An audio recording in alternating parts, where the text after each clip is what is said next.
या अत्यंत पवित्रतम अशा सव्यसाची गुरुकुलम या गुरुकुलाच्या पायाभरणी समारंभासाठी आपण एकत्रित आलो. एक फार मोठं पवित्र असं राष्ट्र कार्य या ठिकाणी घडत आहे. भावी पिढी ही अत्यंत तेजोमय बनावी. पुण्यश्लोक छत्रपती श्री शिवाजी महाराज, धर्मवीर छत्रपती श्री संभाजी महाराज, श्रीराम श्रीकृष्ण आणि अत्यंत थोर अशा विभूतिमत्व ज्या ठिकाणी घडली, या राष्ट्राला आवश्यक असणाऱ्या तारणहार ठरणाऱ्या अशा भावी पिढ्या घडवण्यासाठी हे गुरुकुल स्थापन होत आहे. यासाठी आपण सगळेजण आपले शुभाशीर्वाद देण्यासाठी या पवित्र भूमीमध्ये आलेले आहात. हा अत्यंत भाग्योदय आहे. खर तर नुकता श्रीरामाचा जन्म झाला, हनुमंताचाही जन्म झाला. अत्यंत आनंददायी असं ही एक दृष्टीने ही वसंत ऋतूतील एक पवित्र कालखंड सुरू आहे.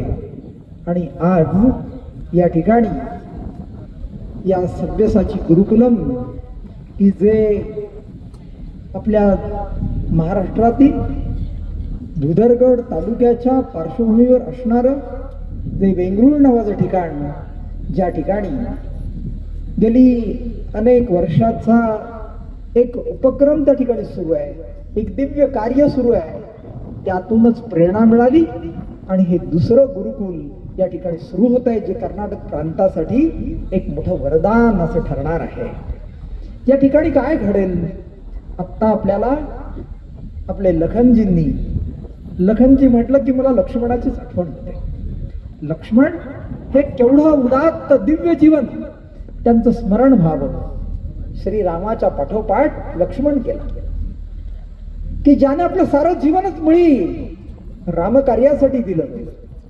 किंबहुना भावी काळात सुद्धा रामाच्या सगळ्या यशामध्ये जसं हनुमंत तसं लक्ष्मण. आणि त्यांनी जसं रावणाचा पराभव केला, नव्हे जगाच्या पाठीवरच्या सगळ्या दुष्ट शक्तींचा विनाश करून एका दिव्य आदर्शाची पुनर्प्रतिष्ठापना केली, तो लक्ष्मण रामाला आपल्या जीवनामध्ये कोणीही असत्य वचने ठरता कामा नये म्हणून त्यासाठी आपलं जीवन सुद्धा द्यावं लागलं.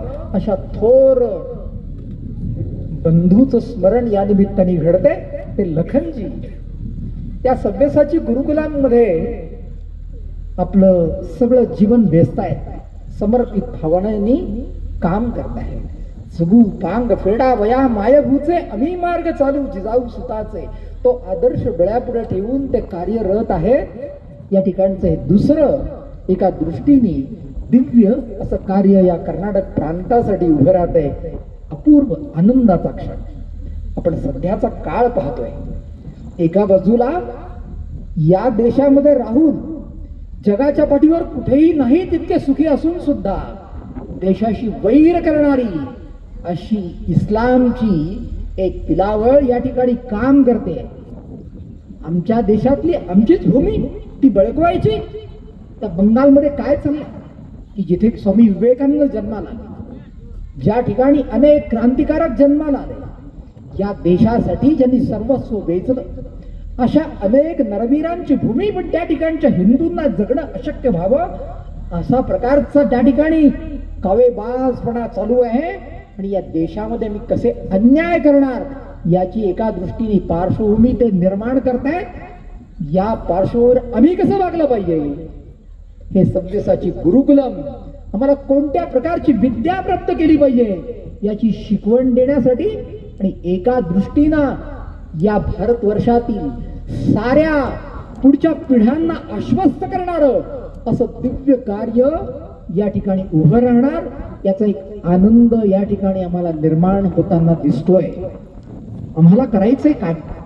आम्हाला प्रभू रामचंद्रांचा आदर्श, पुन्हा राम केव्हा जन्माला होईल माहिती नाही, श्रीकृष्ण केव्हा जन्माला येईल माहिती नाही, परंतु जसं जिजाऊ मासाहेबांनी शिवबाला घडवलं, संभाजी राजांना घडवलं, हिंदवी स्वराज्य साकार केलं, या देशाला पुनर्पी स्वातंत्र्य प्राप्त करून दिलं, किंबहुना जगाच्या पाठीवरती हिंदू धर्म हिंदू संस्कृती, हिंदू समाज आणि हे हिंदू राष्ट्र टिकलं, याचं सगळं श्रेय पुण्यश्लोक छत्रपती श्री शिवाजी महाराज आणि धर्मवीर छत्रपती संभाजी महाराजांना आहे. त्या जिजाऊ महासाहेबांनी ते घडवलं. आम्हाला ते काम करायचंय. ते काम करण्यासाठी प्रेरणा स्रोत या सव्यसाची गुरुकुलम मध्ये मिळणार आहे. आणि म्हणून जसं आत्ताच्याच वक्त्यांनी सांगितलं की आम्हाला घराघरामध्ये जिजाऊ मा, आम्हाला घराघरामध्ये जिजाऊ मासाहेब हव्या. घराघरामध्ये छत्रपती शाहू शिवाजी महाराजांना घडवणारे राजर्षी शहाजी महाराजांसारखे त्यांचे पिताजी बाई आम्हाला अत्यंत तेजस्वी, किंबहुना हा देश असा आहे की जो विश्व वाचवेल. म्हणतो विश्व मार्य वसुधैव कुटुंबकम ही केवळ आमच्या पूर्वजांची केवळ वल्गना नव्हती, ती प्रत्यक्ष साकार करण्याची एक योजना होती. त्याप्रमाणे आपल्या पूर्वजांनी या देशाला बनवलं आणि विश्वाचं कल्याण करण्याचा पूर्व एक असाधारण अशा प्रकारचं कार्य करून दाखवलं. पण या जगाच्या पाठीवरती अनेक दुष्ट शक्ती आहेत. ते इंग्रजांच्या रूपाने असो, ते इस्लाम धर्मीयांच्या रूपाने असो, जगाचं केवळ वाटोळं व्हावं म्हणून त्यांचे प्रयत्न चाललेत. पण जगाला आम्ही तारणार, किंबहुना जगातील सगळ्या विनाशकारी दुष्ट शक्तींचा संहार करून जग ज्याच्या आधारावरती खऱ्या अर्थाने सर्वेत्र सुखिनः सन्तु सर्वे सन्तु निरामयः अशा प्रकारची गोष्ट जिथे साकार होईल आणि हे विश्व वसुधैव कुटुंबकम, विश्व एका अर्थाने कुटुंब बनेल, जिथे केवळ सात्विकता असेल, जिथे तेजोमयता असेल, जिथे अत्यंत दिव्यत्व असेल, अशी गोष्टच या ठिकाणी साकार होऊन चिरंतन टिकेल. असा विश्वास या गुरुकुलातून निर्माण होणार आहे. आणि म्हणून आपणाला ते दिव्य आदर्श आम्हा सगळ्या मुलांच्या भावी पिढ्यांच्या अंतःकरणी ते दिव्य संस्कार कोरले जावे, यासाठी अशा प्रकारची गुरुकुलं ही निर्माण होणं फार आवश्यक आहे. ते घडेल. आमचं सव्यसाची गुरुकुलम हे ज्याच्यातून निर्माण झालं, हे परम आदरणीय भिडे गुरुजींच्या प्रेरणेतून त्यांनी निर्धार केला की ते काम आपल्याला साकार करायचंय. यातून अत्यंत तेजस्वी अशा प्रकारच्या हातात शस्त्र धारण करून दुष्टांचं निर्दालन, पण त्याचबरोबर आम्हाला करायचंय सज्जन शक्तींचं रक्षण. जसं परमेश्वराचं कार्य काय त्या भगवद्गीतेमध्ये सांगितलं, यदा यदा हि धर्मस्य ग्लानिर्भवति भारत अभ्युत्थान धर्मस्य तदात्मानं सृजाम्यहम्.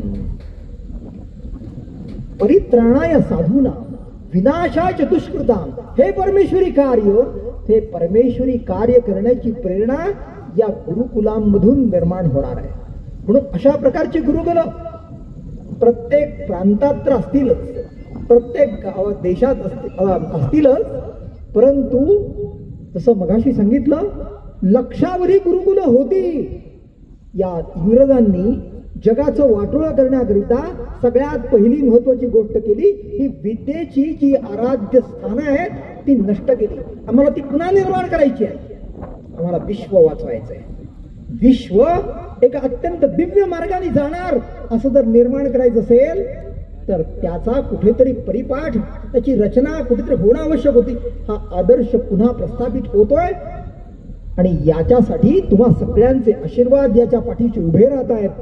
आणि म्हणून हे कार्य अत्यंत वेगाने वर्धिष्णू होत राहील आणि त्याच्या पाठीशी तुम्हा सारख्या माता भगिनींची आणि दिव्य अशा श्रेष्ठ काम करणाऱ्या अशा तुम्हा बांधवांचं साह्य त्यासाठी उभं राहतंय. आपण सगळ्यांना उदंड यश मिळो अशी मी परमेश्वरचरणी प्रार्थना करतो. आणि हे जे काम या निमित्ताने मुहूर्तमेढ रोवली गेलेली आहे, या ठिकाणी पायाभरणी समारंभ झालाय, त्या भूमीकडे काय मागायचं ते आता ज्या सगळ्या श्लोकांमध्ये आपण सगळ्यांनी ऐकलंय, ते खऱ्या अर्थाने ही भारत माता ही चिरंतन साकार केल्याशिवाय राहणार नाही. तुम्हा सगळ्यांची प्रेरणा त्याच्या पाठीशी उभे राहो, तुमचे कष्ट त्याच्या मागे उभे राहो, हे काम वर्धिष्णू होत राहो, यशस्वी होत राहो अशी पुन्हा एकदा प्रार्थना करतो. माझ्या वाणीला विराम देतो. भारत माता की जय. वंदे मातरम.